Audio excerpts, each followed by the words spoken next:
Pessoal, vamos voltando.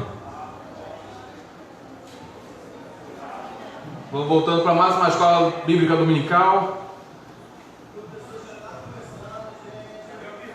E hoje a gente vai falar sobre o capítulo 19. O capítulo 19 fala sobre secretismo. Para quem não sabe, a gente tem um caderno de estudo chamado Verdades Essenciais da Fé Cristã, do R.C. Sproul, em que a gente aborda os temas do cristianismo a cada domingo. Então, hoje vamos falar sobre secretismo. Mas, convenhamos, o que é secretismo? Porque não é uma palavra muito comum da gente ouvir no dia a dia, correto? Bem, o Sproul dá a definição de secretismo no primeiro parágrafo, que diz: secretismo é o processo pelo qual aspectos de uma religião são assimiladas ou misturadas com outra, levando a mudanças fundamentais em ambas. Então é aquela coisa, né? Você vai lá, tem os elementos da sua religião, você olha para outra, interessante, e acaba assimilando algumas doutrinas da outra, e as duas se transformam. Mas eu gostaria de ampliar o conceito de secretismo. Por quê? Até para incluir também filosofia, posições filosóficas, políticas, tudo isso também é uma forma de secretismo, né? Não com duas religiões, mas só com uma religião e um pensamento fora do escopo dessa religião. Então tem todas essas questões. Mas Douglas, por que isso é importante? Bem, se você já leu o Antigo Testamento, você vai ver que o povo tinha esse problema. Deus, no Antigo Testamento, se preocupava muito com isso, com a tentação do secretismo. Ele falava: eu sou o Senhor, eu sou o único Deus, não se prostrem a ídolos e etc. Só que em vários momentos da nação de Israel caiu nesse pecado. Por exemplo, quando o povo ia para a Terra Prometida, eles foram confrontados com religiões pagãs. E muitos desses deuses se tornaram objetos de adoração dos israelitas. Por exemplo, temos Baal, uma figura proeminente assim nos ídolos, que era muito falado no Antigo Testamento, e Azerá. E também é aquela coisa, né? Um povo agrícola, vivendo uma cultura agrícola, e fica sabendo de um Deus que cuida de uma questão agrícola. A tendência desse povo querer adotar esse Deus é enorme. Então, no dia a dia do povo, provavelmente eles gostariam de ter algum Deus específico para aquela área, mesmo tendo Deus Todo-Poderoso. Olha que loucura. Então, como eu disse, a lei de Deus proibia a adoração de ídolos. Mas só que, como eu disse, aconteceu. Vou citar 3 exemplos de secretismo acontecendo. Esses exemplos não estão no caderno especificamente, mas gostaria primeiro de citar Êxodo 32, de 4 a 5. O que fala essa passagem?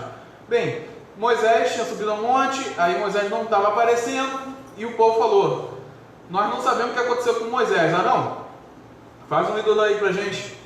Então, aquele desespero que bateu no pessoal, e o Arão foi lá e recebeu o material, e como a gente vai ler, ele recebeu e o explodiu, transformando tudo num ídolo que modelou com uma ferramenta própria, dando-lhe uma forma de bezerro.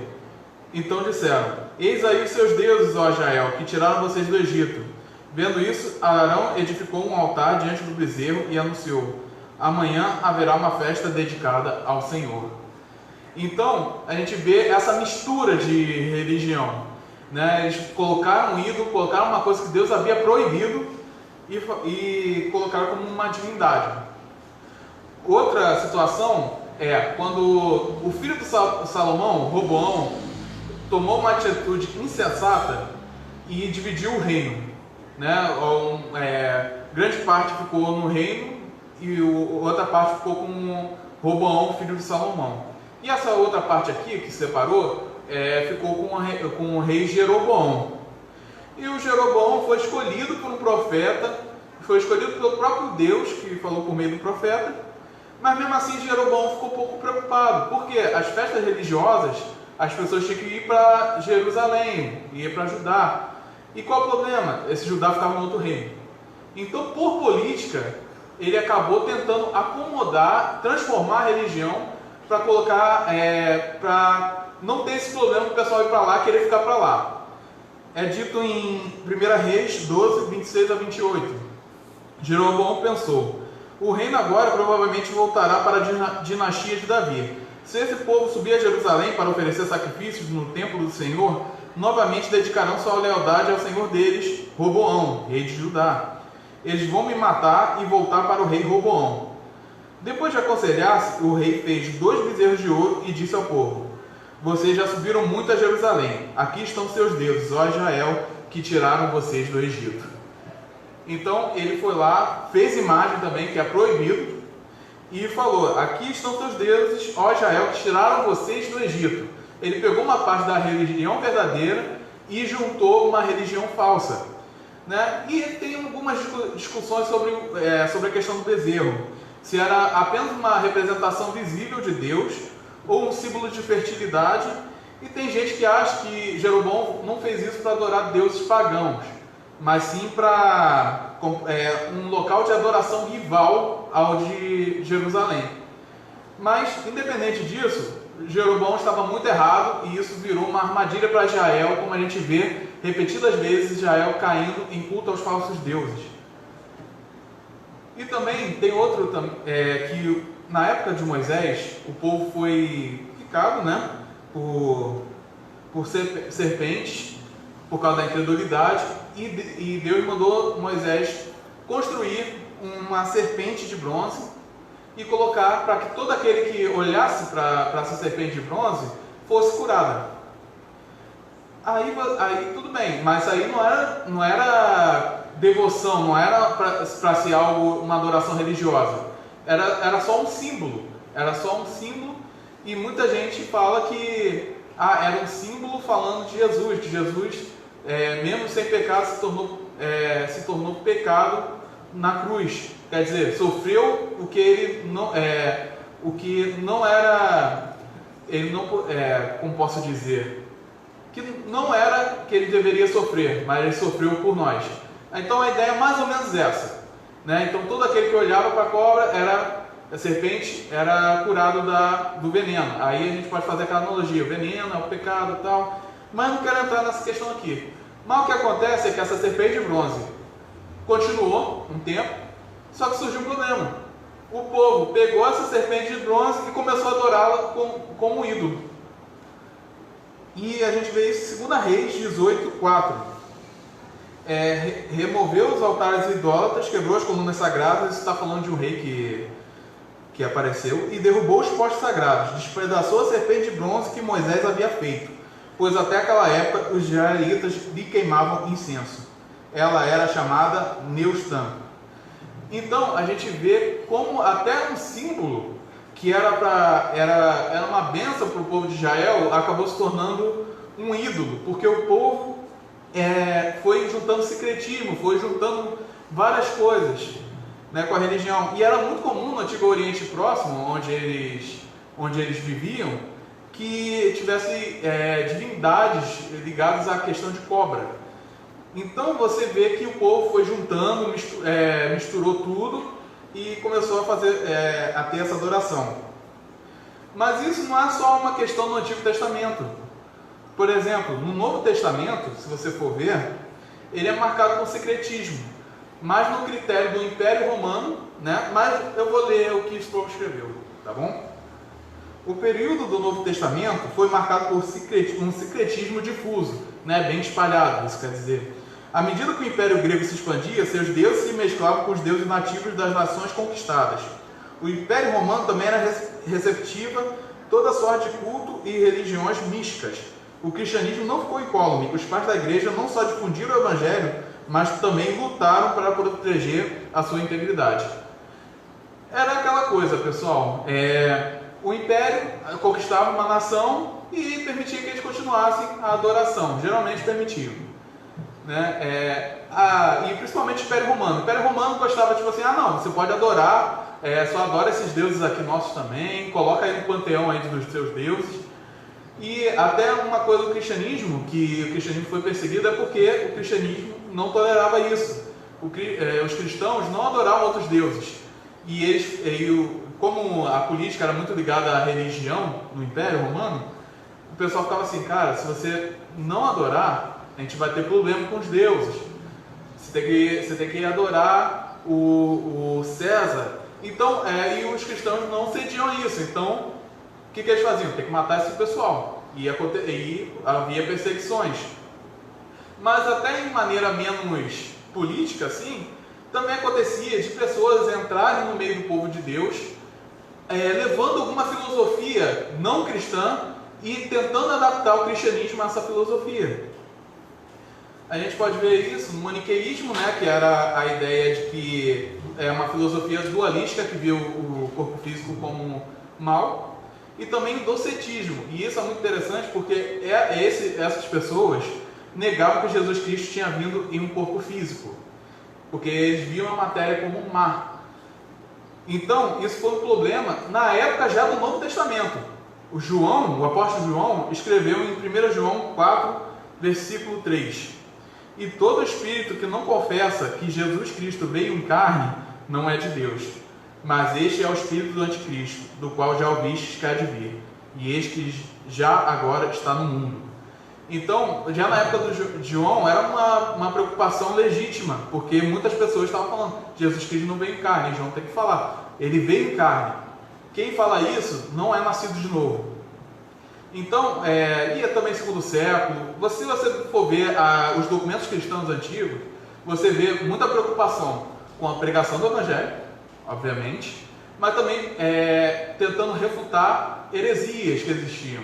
Tanto que no segundo para o terceiro século, eu não lembro muito bem a data exata, tinha uma pessoa chamada Irineu de Leão que escreveu uma obra gigantesca chamada Contra as Heresias. É muito famosa e ele visava mesmo combater essas doutrinas que haviam se misturado com o cristianismo. E o pessoal misturava muito, era uma coisa assim fora de série. E você pode até pensar assim, mas isso já é no passado, o povo de Deus já batalhou e criou credos para lutar contra essas coisas, mas só que a igreja hoje enfrenta esse problema ainda. Por exemplo, filosofias não cristãs, por exemplo, o marxismo, né? Que é o que? É uma filosofia, um modo de ver o mundo e uma política também, que se você for ver o pensamento, principalmente de Karl Marx, você vê que os pressupostos dele estão longe de ser pressupostos bíblicos e que ele tenta, né, consertar a sociedade do modo que ele via, né? Ele era ateu, um ateu bem militante, por assim dizer. Então, tem muita gente que entra no cristianismo e traz essa filosofia e tenta ajustar essa filosofia, e também tem o pessoal progressista, que aí eu digo mais a questão do pessoal que olha para a moral assim bíblica e prefere não seguir, mas ainda fala que segue Deus da Bíblia. Então temos esses problemas, né? É claro que eu vou botar até uma observação que nem todo mundo de esquerda é marxista, tá, pessoal? Que assim como a direita, a esquerda também tem várias posições políticas, então nem toda pessoa que tem uma visão de esquerda é marxista. Tem muitos cristãos que não abrem mão da fé cristã, só que tem uma posição à esquerda sobre determinados assuntos, mas aí a gente teria que entrar na questão de política, e é complexo demais a questão de política, tanto que eu prefiro até não opinar muito. Mas também temos outro problema, como é o existencialismo cristão. O que é isso, Douglas? Sabe aquela coisa? Faz do seu jeito, Deus, você tem que entrar no seu relacionamento com Deus, não se importe com os mandamentos bíblicos, aquilo era para aquela época, isso aí não tem nada a ver para hoje, o que importa é você seguir o seu coração. Isso é uma forma de existencialismo cristão, que de cristão não tem nada, convenhamos. Eles só pegam algumas partezinhas, misturam com uma filosofia secular, né, e acabam se afastando da verdade bíblica. Acabam falando, não, essa parte aqui é inspirada por Deus. Não, essa aqui não é inspirada não. e acaba a pessoa moldando um Deus que mais agrada a ela, mais agrada ao seu ponto de vista filosófico. Então a gente tem que lembrar o que diz Colossenses, capítulo 2, versículo 8.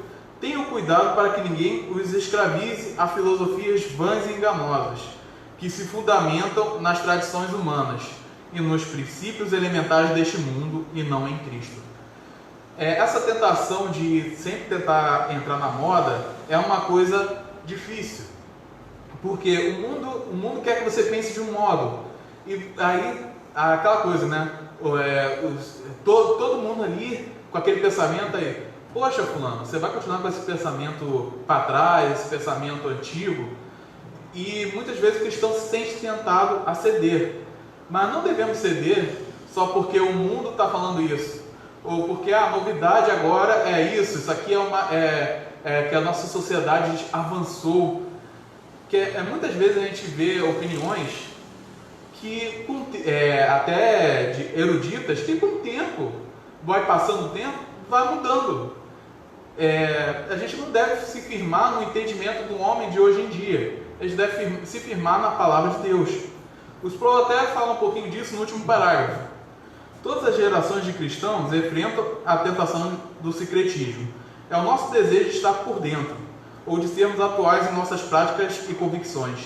Chegamos ao ponto de ceder à tentação de viver conformados aos padrões deste mundo. Aceitamos práticas e ideias pagãs e buscamos batizá-las. Mesmo quando confrontados e enfrentamos religiões e filosofias pagãs, tendemos a nos ser influenciados por elas. Todo elemento estranho que se ensinou na fé e prática cristã enfraquece a pureza da fé.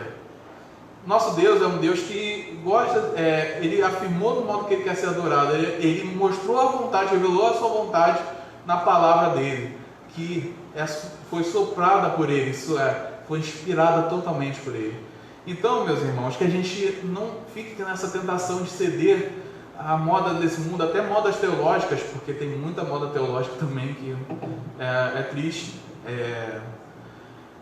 mas com o tempo eu creio que a verdade vai sobrepujar isso, assim como já aconteceu no passado várias vezes.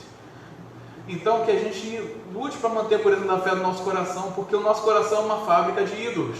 João Calvino já disse isso, embora ele tenha dito isso no contexto de que a pessoa vai lá e cria um ídolo mesmo físico depois, mas eu vejo uma verdade, tirando um pouquinho o Calvino desse contexto que ele falou, mas ampliando um pouquinho mais, que o nosso coração vive assim. Nosso coração a gente quer ser aceitado, quer ser aceito, a gente tende a até ceder algumas questões políticas. A gente pensa, não, eu vou tentar agrupar minha posição política com o evangelho, e isso tanto de um lado da política quanto do outro, né? Uma tentação que o ser humano sente. Você vê que muitas vezes, por exemplo, um daqueles exemplos que eu falei do Jeroboão foi por política. Ele foi lá e mudou a estrutura de adoração, inseriu ídolos por política, simplesmente, porque ele tinha medo, embora Deus havia estabelecido ali.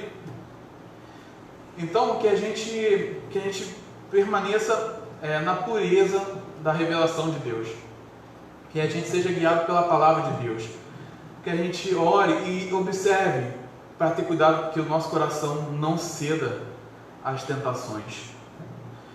E para finalizar, tem uma pergunta número 4 aí do livro, que pergunta mais ou menos isso. Bem, esse esforço que a gente tem que manter para a pureza da fé não pode ser um empecilho para a evangelização e para diálogo com pessoas interessadas no evangelho? Não, porque se a gente ama a pessoa, a gente fala a verdade. É claro que até quando eu falei numa outra aula que teve, foi até a Luísa que deu, eu fiz um comentário breve, é aquela coisa, homossexualismo é pecado. Tem gente que tenta, não é pecado, você tem que ver o contexto. Não é pecado, gente. Se a gente examinar a Bíblia, é pecado.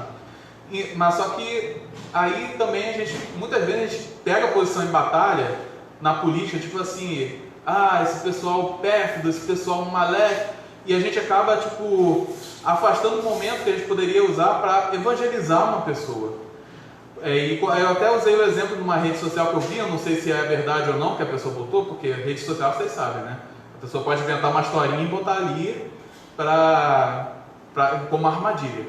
Mas a pessoa estava falando o seguinte: um amigo cristão tem um amigo que é gay. E esse amigo gay está sofrendo depressão e está pensando em se matar. E esse amigo cristão foi ajudar a falar com ele. E o pessoal da igreja dele, da igreja ou conhecido dele, não sei, falou que isso seria sentar na roda dos escarnecedores. Não, não é, gente. A gente tem que pregar o evangelho para toda criatura. A gente tem que falar do evangelho. A gente tem que anunciar o evangelho. Ok? A gente sabe que essa pessoa está em pecado, mas a gente deve ter aquela noção de que se não fosse pela graça de Deus, a gente estaria numa condição também ruim, talvez não no mesmo pecado, mas estaríamos em pecado, a gente estaríamos em rebelião contra Deus. Então, que a gente seja as duas coisas, né? Firmes e amorosos. Que a gente tenha essa noção, que a gente não tente ser amoroso a tal ponto de deturpar a verdade, e que a gente não fique só falando, você vai para o inferno porque você é gay. A gente tem que falar, você necessita do evangelho de Jesus Cristo, você necessita se arrepender dos seus pecados, porque todo aquele que nele crê vai ser salvo. Aí a pessoa pode falar, mas eu tenho essa questão do homossexualismo. Não, você vai ter que enfrentar isso no evangelho. Então você vai trabalhando isso com a pessoa, que talvez seja uma tentação, que a pessoa vai viver o resto da vida lutando. E muita gente homossexual fica como celibatário, por exemplo, né? Vive uma vida sem relacionamento e é dedicado a Deus. Então, meus irmãos, que a gente tenha essa nuance, sem abrir mão do evangelho, mas transparecendo a Jesus Cristo, que até anunciou o evangelho no meio das pessoas que o pessoal considerava impuras. Então que a gente tenha essa noção e que a gente não abra mão do evangelho, assim como Jesus não abriu. Bem, pessoal, foi isso nessa lição por hoje. Mas alguém tem alguma dúvida? Alguém? Nenhuma? O Mateus não está aqui hoje, né? Mateus Batista, que faz aquelas perguntas lá filosóficas. Bem, creio que ninguém tenha pergunta. Gente, se alguém não entendeu algo, por favor, fale comigo, tá? Não deixe essa dúvida ir para casa. Ok? Então, eu vou orar para encerrar. Muito obrigado, irmãos, pela presença. Semana que vem vai ser sobre a salvação. Ok? O capítulo 20 do livro vai ser essa aula. Senhor Deus Todo-Poderoso, lhe agradeço, Senhor, pelas suas misericórdias, pela sua bondade, meu Deus. Lhe agradeço, meu Senhor. E, meu Pai, que a gente seja firme no Evangelho, que a gente não abra mão da verdade do Evangelho, meu Deus. Que a gente não ceda às filosofias e à política que a gente gosta, Senhor. Porque nós somos constantes fábricas de ídolos, Senhor. Mas que, Senhor, examine o nosso coração e nos capacite a examinar o coração. E, meu Deus, que o Seu Espírito, Senhor, nos limpe de todo o pecado, Senhor. Que a gente cresça em santificação, meu Pai.